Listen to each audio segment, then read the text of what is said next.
Geez, that's an eon. I'm an eon a time ago. Well, I see Rich 2 or 3 times a week because we work in the same building. And of course, I was married to his sister for 8 years too, so it helped. Oh, well, that makes it kind of family. Yeah, it does. Old family? Part of the old family. Yes. Did Well, you say the ribbon's recording, right? Yes. Okay. Here, Pete. Sit here.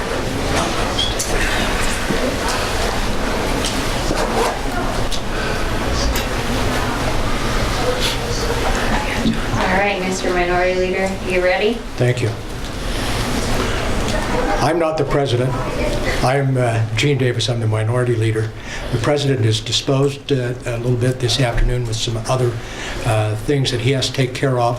So he asked me if I would chair the this part of our daily activities and let you know that this is the next to the last day of the session. We've got, it's noon time, so we've got about a full 24 and a half hours to go, 36 hours before we're done and with the session. Things are moving along. We're getting the budget put together. There's been a lot of discussion today. In fact, one of the bills that was highlighted today in its third reading was the child prevention abuse thing in education. And Senator Adams carried that. And you want to give us a little update on what took place on that? Yeah. Probably ask Senator Valentine about his amendment. There's no question that child abuse is probably one of the more significant problems we face as society. And anything we can do to help prevent it is surely worth our efforts. And this bill has been very well thought out. It's been vetted, and it's gone through a process. And as it's gone through that process, it continues to continue to get better. And as we listen to the testimony on the Senate floor, I was stunned at how widespread and how challenging sex abuse is in our society, and it's something that we just need to continue to be vigilant about trying to control, stop, and curtail. Did the amendment today on the bill, did that take some of the steam out of it to you, or is that I guess the way it's been explained, that was already in state law? Yeah, I mean, Senator Valentine's probably the one to speak to it, but I was trying to get some information on the floor.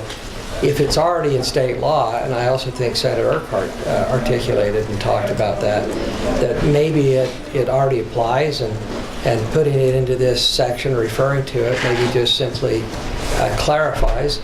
I think there is questions about whether there's been questions about opt-in and opt-out. And I don't know if I clearly have that answer, but Senator Valentine's probably a better spokesman for that. During the session, I worked on Senate Bill 49, which was a bill dealing with the privacy of information that's gathered by our schools. And specifically, we have prohibitions for certain type of information to be gathered without parental permission. We have to specifically have parents' permission to gather certain types of information. That's existing statute, existing law in our state. That's actually found in a different volume of the Utah Code. It's found in volume 2, whereas the section of this bill was in volume 1.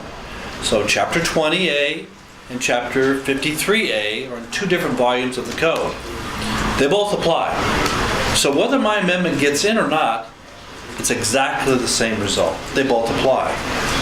The purpose that I was trying to do, and I thought I was doing something that was relatively innocuous, was just making certain that we point back to 53A, which was in volume 2, from 20A, which is in volume 1, so that a school district that is trying to come up with a program recognizes that both of these competing statutes apply, and that you have a narrow definition for child abuse, whereas you have a broader definition of things that require an opt-in. some of the advocates were so concerned about any changes to the bill that they didn't want to have any changes whatsoever. So I could pull the amendment out, but it still applies. By having the amendment in, anybody who is trying to follow the provisions of the new statute will remember that the old statute still applies for things if they go outside of the scope of what the new statute was in. That's all it was attempting to do. So I guess if we can seek your lawyerly knowledge here, it's under 302, then they already would have had to have opted into it anyway. Yes, if it was under 302, they already have to opt into it. And I asked some of the advocates, it says, well, this is supposed to be a backdoor to override 302 without overriding 302? And they assured me it was not. Then I said, then if you're not trying to override 302, the floor amendment doesn't change the statutory framework that 302, found in volume 2 in chapter 20A, in chapter 53A, still applies. And the issue to me is content. We need a content that helps accomplish what is trying to be done, and that's help the kids. And Howard Stevenson actually reviewed some of the content, and Howard was very impressed with what's been being suggested. And hopefully that would not violate these other sections, but if it ever did, those sections would apply. But the content, I think, is what I think is important. We need to have something that does what we hope it will do without being too explicit. Senator Valentine, without the amendment, as I understand it, the bill would have passed third reading, gone to the governor. With the amendment, it has to go back to the House. You both amended and then voted against the bill, which I guess begs the question as to whether dragging out its procedure, its passage in the Senate or the House was part of your intention. No, it was not part of my intention to just drag out the procedure. I voted against it yesterday. I voted against it today. For the same reasons I articulated yesterday, I really feel like I trust parents. But I felt like since the bill was going to pass, we needed to make certain that we had those coordinations between the two acts, between the two bills. If I could just make a comment, that bill was heard in our committee, in our Senate Education Committee.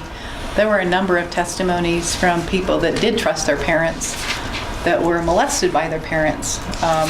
And it was quite compelling. One of them was an employee in the governor's office a few years ago, and they had to come to the governor's office and arrest him. And his daughters, of course, were the victims of that.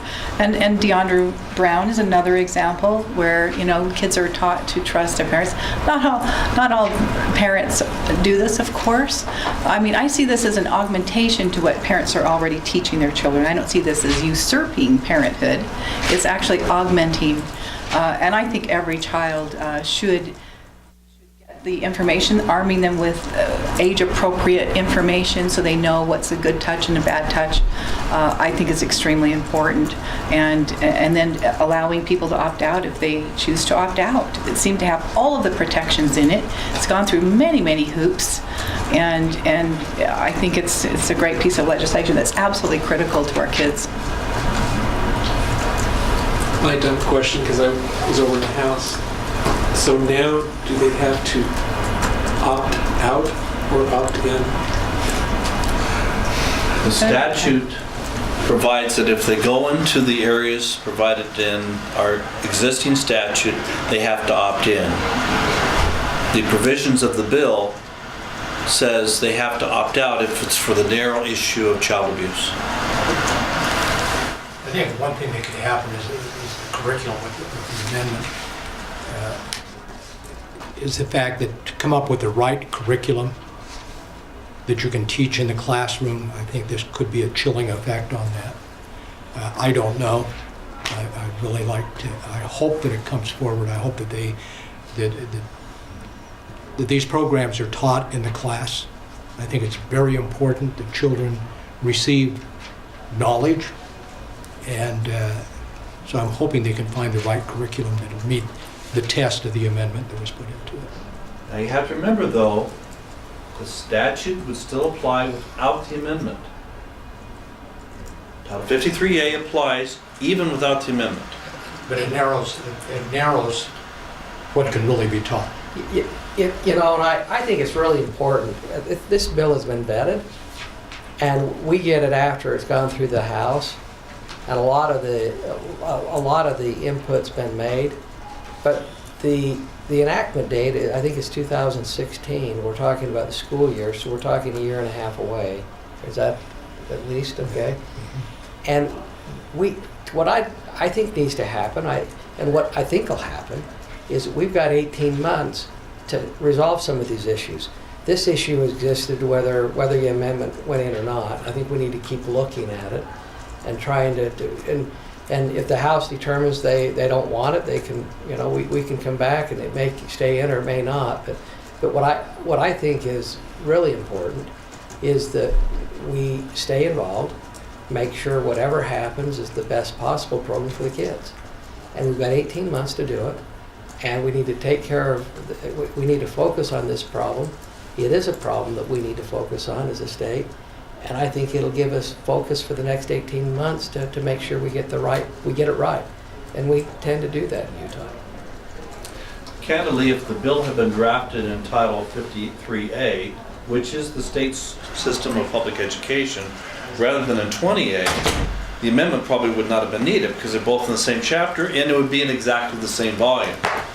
But instead, they're not. They're two different volumes of the code, very, very disparate chapters, and you have no way of knowing if you are just looking in Chapter 20A that Chapter 53A still applies.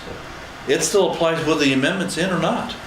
And I think the sponsor will probably look at that and throughout the day and make a determination whether that stays in or not, so whether they want to stay in. Well, different subject if we're Okay. done with this. Senator Valentine, you were the floor sponsor of a bill that was designed to kind of put a damper on patent trolls, people who were filing overbroad patent infringement claims. The concern on the Senate floor was that it might make it difficult for someone, the little guy that they talked about, without large resources to enforce a patent. The bill went through with, I guess, an amendment. Where do you think it stands now, and how do you think it'll change the situation? The original version of the bill probably did not protect the little guy. In fact, it probably was going to be very difficult for the little guy.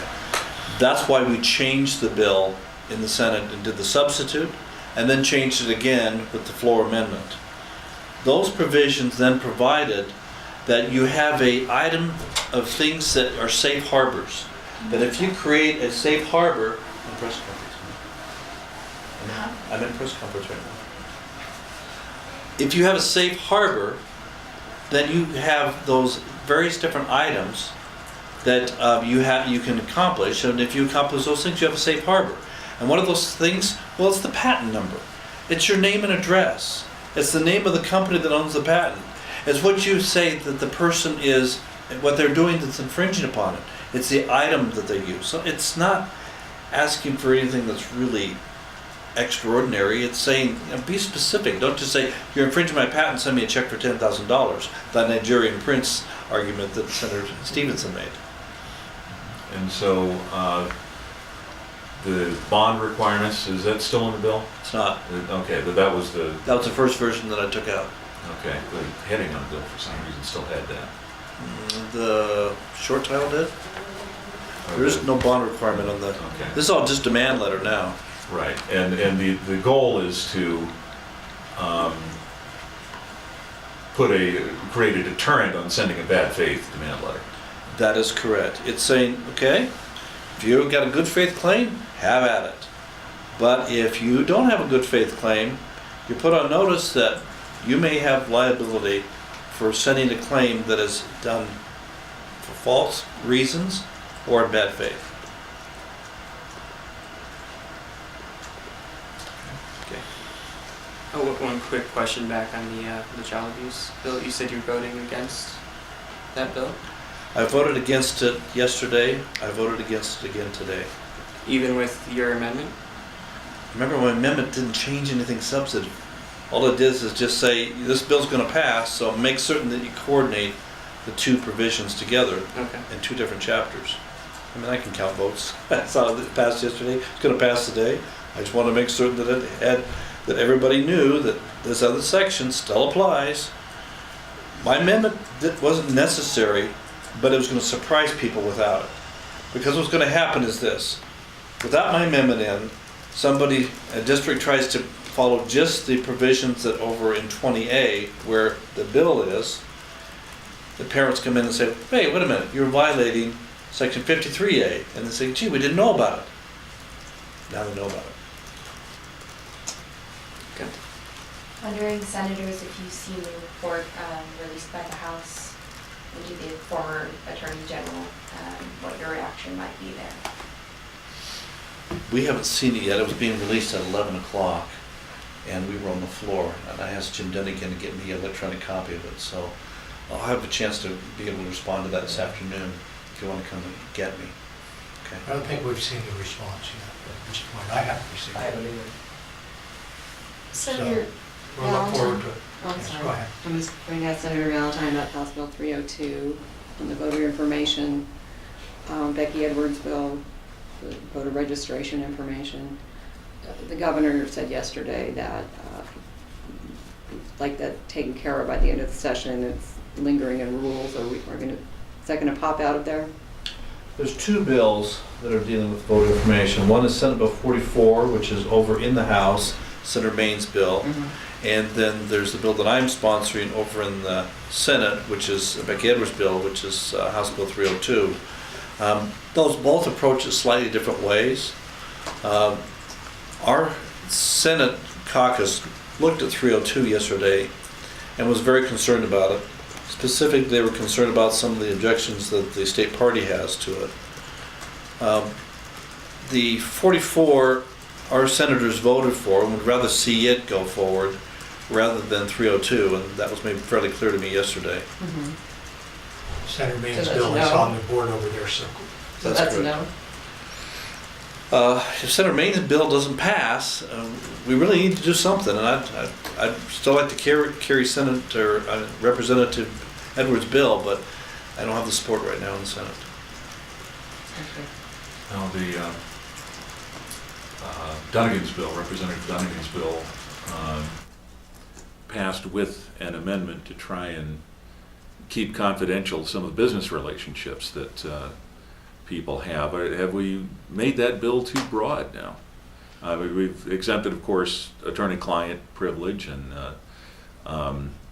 other professional relationships, but now someone who's a consultant can keep his client list to himself. Have we made that bill too broad? I think the future will help us to know whether we made that bill too broad or not. We clearly have to have the professions that have professional conflict of interest requirements in it, or professional rules of ethics.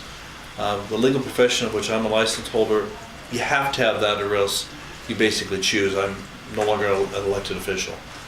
That one is clear to me. I think on the continuum, as you go to things like the CPAs or the realtors, they have less of a requirement under their license, but their code of conduct still requires that. The problem is, as you go one step beyond that, do you then have it too broad where you don't have to disclose your business relationships? And that's one I think is still open for discussion for the future. The way the bill stands now is if you have a business relationship, you don't have to disclose that on your conflict of interest form. That's the way the bill is presently drafted after it was amended on the floor.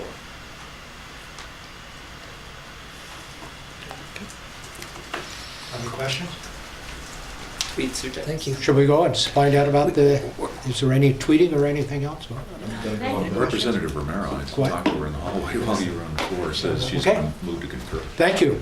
with Did she? the amendment. We'll see you tomorrow, or the Yeah. president will be back here tomorrow. How recent She was had that? the option. Thank you.